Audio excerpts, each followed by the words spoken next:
On this Thursday night, the record-shattering need for food banks, the ramifications of the rising cost of living. We're hearing parents going without meals to make sure that kids have meals. And the pleas for help.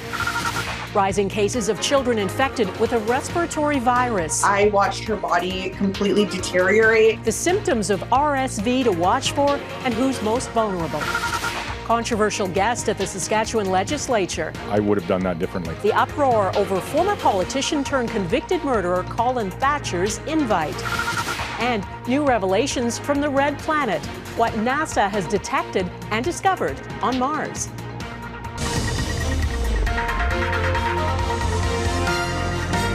Global National with Donna Friesen. Good evening and thanks for joining us. We all know the cost of living is rising, especially the cost of food. Now there's a snapshot of how many people are turning to food banks to feed their families. A new report reveals food bank usage in Canada in March was the highest it has ever been. Food Banks Canada says a record number of people turned to food banks, nearly 1.5 million visits in March. The unemployment rate that month was 5.3%, the lowest it's ever been, suggesting the working poor with steady incomes can't afford to buy food. Since 2019, food bank usage went up 35%. It's a surge that hasn't been seen since the recession in 2008. There are multiple factors at play: inflation, rising interest rates, and energy costs. And there are parts of Canada where food banks can't keep up with demand. Heather Yourex-West has our top story tonight. The doors of this university campus food bank in Newfoundland are shut tight because the shelves inside are bare. The rising cost of living means there are just too many in need of help. I can't go shopping. I have to stop eating as much as I used to because I can't go shopping anymore. I can't keep overspending my limit. Here in Newfoundland, the cost of rent is kind of gotten out of control. We have people living in tents. The cost of food here, I would think, is probably the highest in Canada or close to it. The problem is far from Newfoundland's alone. In all provinces and territories, more Canadians are struggling to make ends meet. Food banks are under more pressure than ever before. Our Hunger Count 2022 report is really what I would call a devastating wake-up call. In March 2022, nearly 1.5 million people turned to a food bank for support, which is the highest number we've ever seen in our history in this country. While nationally food bank use has risen by 35% since 2019, the change was even sharper in Ontario and Quebec, though the biggest increase by far was seen in Alberta, where demand has shot up by a staggering 73%. Unfortunately, in Alberta and specifically in Calgary, there are a number of people that are still employed and needing to access services like the food bank. And that's because their wages aren't covering the skyrocketing expenses. Calgary's food bank is coping with the growing demand for now, but it's the future that's causing concern as Canada confronts a nationwide poverty problem that appears to be intensifying. Quite frankly, we're scared of what this will mean. We're thinking that we're on the brink of a health crisis here in Ottawa. We have people who are coming to programs and passing out because they haven't eaten in several days. It's why food banks across the country are calling for more government support, changes to national poverty policies so that food banks aren't left to shoulder the country's ever-increasing burden of hunger alone. Heather Yourex-West, Global News, Calgary. There are some encouraging signs the U.S. economy is rebounding faster than expected. After shrinking in the first half of the year, the American gross domestic product grew by an annualized rate of 2.6% in the period from July to September, exceeding expectations. President Joe Biden says it's further evidence the economic recovery in the U.S. is continuing to power forward. The housing market and consumer spending, though, are continuing to slow down. At the same time, one of the world's largest oil and gas companies is having its most profitable year ever. Shell posted a third-quarter profit of $9.45 billion U.S. and is on track to exceed its most profitable year, 2008, when it reported $31 billion in profit. Despite those earnings, Shell paid zero in the UK's new windfall tax on energy companies, saying that's because of major investments. It made no profit there. There's growing concern about a common respiratory virus surging in many parts of this country. It's called RSV, and it infects the lungs and respiratory tract. Young children are especially susceptible to it. It causes cold-like symptoms, but in rare cases, it can result in severe illness and even death. Jamie Mauracher explains what's driving the surge in cases. Jade McConnell should be celebrating her daughter London's 5th birthday this week. Instead, the BC mother is warning parents about the childhood virus that claimed the then 1.5-year-old's life. I watched her body completely deteriorate. It started affecting all other organs in her body, her heart, her kidneys, like everything. And just, it was one thing after another. Born at 23 weeks, London had already survived one case of respiratory syncytial virus, or RSV, but her lungs were too damaged to withstand another. Preemies and children with asthma are extremely vulnerable to the virus. Red flag symptoms are, one, if their child seems to be breathing with some difficulty. So that might look like rapid breathing, or they're using excessive muscles to breathe, like their shoulder muscles, or drawing in at the rib cage or in their bellies. Those signs may require an immediate trip to the hospital where kids are tested for RSV. The latest Canadian data shows positive cases are increasing, with the sharpest climb in Quebec. Pediatricians worry it's adding to a load they are already struggling to bear. There's no beds. You know, in the hospital I work at, 12 out of 12 beds are filled with children with RSV. Global News contacted children's hospitals across the country. Most explained the case counts are a return to pre-pandemic levels, only they are surging earlier than usual, overwhelming in the face of a trifecta of RSV, COVID, and the flu. At the Children's Hospital of Eastern Ontario, it's meant canceled surgeries and ER wait times in excess of 15 hours. It's like the perfect storm. So you have the combination of both a larger susceptible cohort of kids in combination with behavioral stuff, so like back to school and circulation of all the mix of viruses at the same time. Before London, Jade says she had never heard of RSV. Her son has since contracted the virus and recovered. Now she wants to make sure other parents are prepared. Don't let your child wait it out at home before it gets worse, because it can get worse really, really fast. Being proactive, she says, could save their life. Jamie Mauracher, Global News. Evidence presented today at the inquiry into the use of the Federal Emergencies Act reveals the federal government was discussing the possibility of invoking it as early as the first week of the protests. In a February 5th text conversation, RCMP Commissioner Brenda Lucki said the government of Canada is losing/lost confidence in the Ottawa Police Service. 10 days later, Prime Minister Justin Trudeau invoked the Federal Emergencies Act. Today, OPP Commissioner Thomas Carrick measured his words when asked if he maintained confidence in the OPS, the lead police agency. Confidence is a harsh and strong way of putting it. This is a police service that is in a very unenviable position, is struggling to move forward with an operational plan. My job was to support them.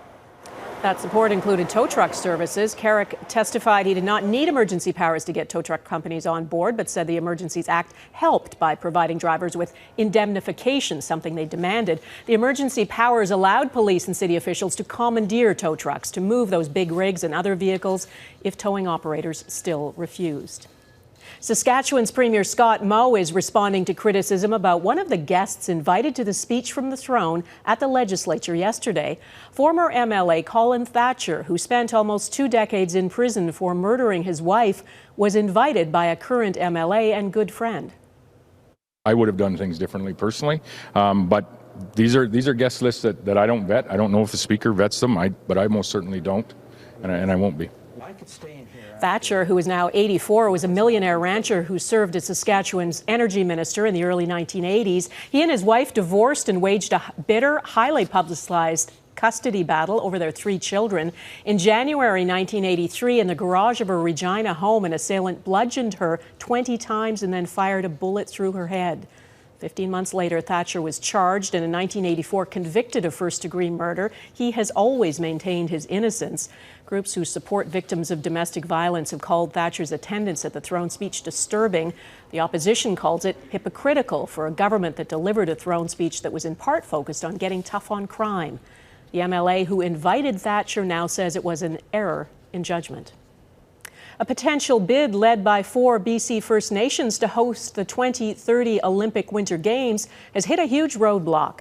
The BC government said today it will not support the bid because it believes the risks and costs of hosting the Games outweigh the potential benefits, and the priorities should be healthcare, public safety, and helping people with the cost of living. In July, it was estimated the Games would cost between $3.5 and $5.5 billion.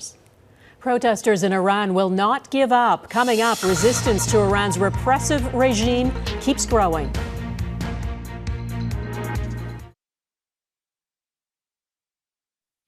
There have been other protest movements in Iran, but none like this. This is about so much more than what women wear. It's about the repressive regime. Thousands went to a cemetery yesterday to mark 40 days since the death of Mahsa Amini, who died after being arrested for wearing her hijab too loosely. Now, women, girls, and men in Iran are prepared to do whatever it takes to try to change their lives. Redmond Shannon reports. The protests in Iran are snowballing.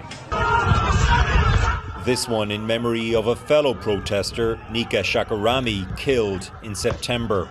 More than 200 people have reportedly died in the backlash against demonstrations. The UN now calling for an international investigation. Wednesday saw a wave of marches and vigils in memory of Mahsa Amini, marking 40 days since her death in custody. She was detained last month by Iran's morality police for wearing her hijab incorrectly. This crowd gathered at the cemetery where the 22-year-old is buried. Many protesters are chanting "Death to the dictator" in reference to Supreme Leader Ayatollah Khamenei, a sign of the widening anti-government sentiment. The grievances are very deep-seated, so I don't think that it's going to end anytime soon, even if this current wave of protests is going to be repressed. This German-Iranian political scientist believes the regime is crucially losing the support of its base. Iran's poor. How long, they're going to be able to shoot, the protesters, to use lethal means to confront them when the social bases may also be enlarging. Iran's government is blaming foreign forces for fomenting the unrest, sanctioning European NGOs and media outlets. Meanwhile, the so-called Islamic State has claimed responsibility for Wednesday's attack that killed 15 worshippers at a Shiite shrine. There is no evidence it had any connection to the protests, but Ayatollah Khamenei used the tragedy to call for unity in Iran.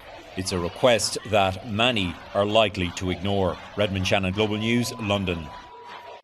Ukrainian and Russian soldiers are digging in ahead of what's expected to be a fierce battle for control of the city of Kherson. Along the Ukrainian front line, soldiers say they are seeing Russians bolster their positions, with newly mobilized conscripts digging lines of trenches. Kherson is the only major Ukrainian city that was seized during the first wave of Russia's invasion in February. Over the past couple of weeks, authorities appointed by Moscow have begun evacuating tens of thousands of people from the city. Iran and Ukraine were among the topics on the agenda as the U.S. Secretary of State Anthony Blinken made his first official visit to Canada today. Eric Sorensen reports on the significance of meetings like this between neighbors. He is not a world leader, but few foreign visitors wield as much clout on a visit to Ottawa as Anthony Blinken. The U.S. Secretary of State is here to work with and pressure Canada at a time of multiple international crises. This backdrop for Blinken and the Deputy Prime Minister and Foreign Affairs Minister, the Ukrainian Hall, now a hub to help some of the thousands of Ukrainian refugees that have come to this country. It goes to what makes Canada so special. Blinken praised Canada's efforts in Ukraine, but it was behind closed doors that a new crisis was confronted. The violence and chaos in Haiti. Canada, with long-standing connections to the troubled nation, has sent a team to assess what is needed to restore security and provide basic needs. The Haitian government has asked the UN for an international force to help. Could Canada lead such a mission? Neither Blinken nor Joly would commit to such a force yet. Who might be willing to participate in such a mission, as well as who will lead it, and that's an ongoing conversation that we're both having and having with others. So this is a work in progress. Joly said the first priority is to help the Haitian police restore security and to provide humanitarian help. We definitely need to support Haiti to make sure that, and bring the international community to support Haiti facing this important crisis. There's also a limit to what Canada can offer. Recently, the Chief of Defence Staff declared bluntly and publicly that our armed forces are stretched thin. I will tell you that the military that we have today is not the military that we need for the threats that are appearing in the future. As close as Blinken came to criticizing his hosts was on the question of Canada's military capacity, which falls short of NATO's expectations. Spending a certain percentage of our GDP on defense for countries, this is a work in progress. That requires us, I believe, all to do more to provide for our common security. As Blinken met with Prime Minister Trudeau late today, he's also preparing for further talks tomorrow to address something both countries want to improve: cross-border trade. Eric Sorensen, Global News. Tougher restrictions for voters in the state of Georgia ahead. Are certain Americans being blocked from casting their ballots?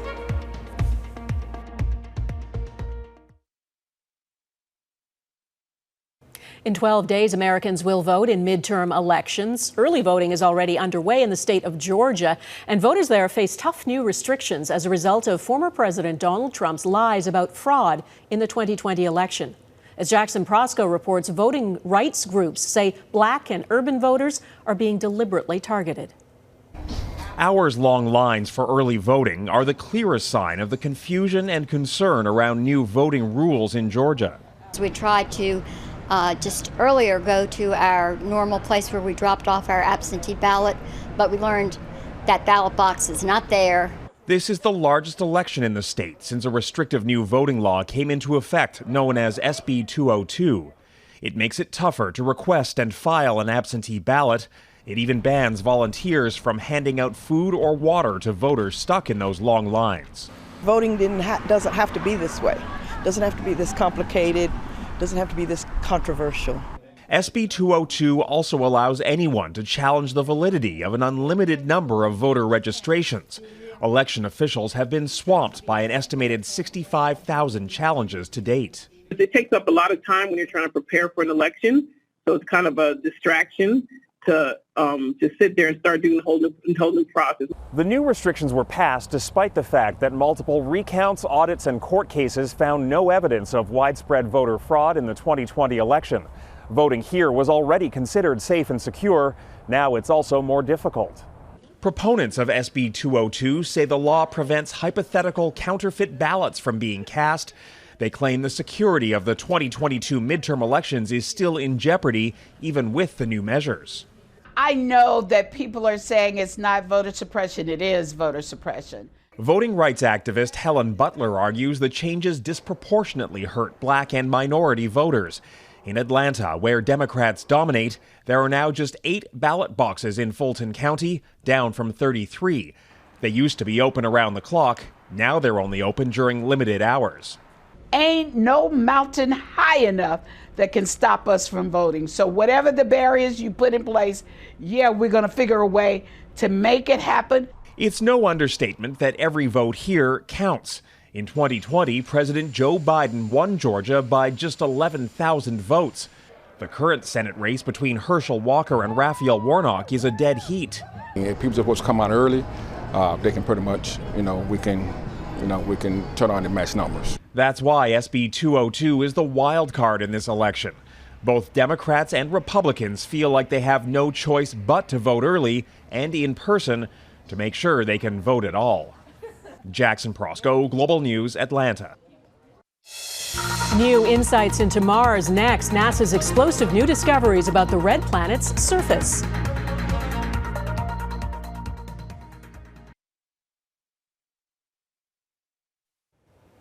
Mars has long been the object of fascination in the night sky, fodder for Hollywood and for those hoping to one day have humans live there. Well, today NASA revealed new information from a pair of its Mars missions that hold some valuable clues and warnings for any potential human settlement.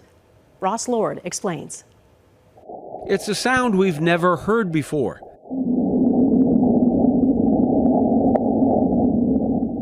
An earthquake on Mars, known to NASA scientists as a Marsquake, the rumbling aftermath of a space rock or meteoroid crashing into Mars. The first time NASA spacecraft have ever witnessed such a collision in real time. This is the biggest new crater we'd ever seen.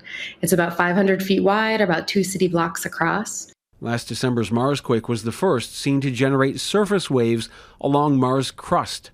An exciting development for NASA scientists and for others, like this Canadian astronomer. By studying the crust, this can tell us about the early evolution of the planet and the conditions. So then scientists can now take this data, study it further, and try and get additional insight into how Mars formed. NASA estimates the rock that did this damage measured up to 12 meters across. Asteroids of that size actually enter Earth's atmosphere on the order of about once a year. We see those pretty regularly. But because Earth has a thicker atmosphere, asteroids of this size burn up and are generally pretty harmless. The new findings come from 2 missions that cost more than $1.7 billion, a long-term effort that could culminate in sending human settlers to Mars. The crater exposed ice that NASA says could be vital for astronauts, for drinking water, agriculture, and rocket propellant. On the other hand, moving to a planet so vulnerable to meteoroids might cause human settlers to think twice.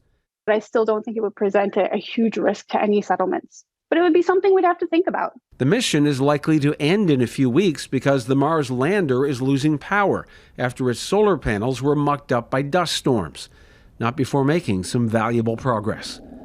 Ross Lord, Global News.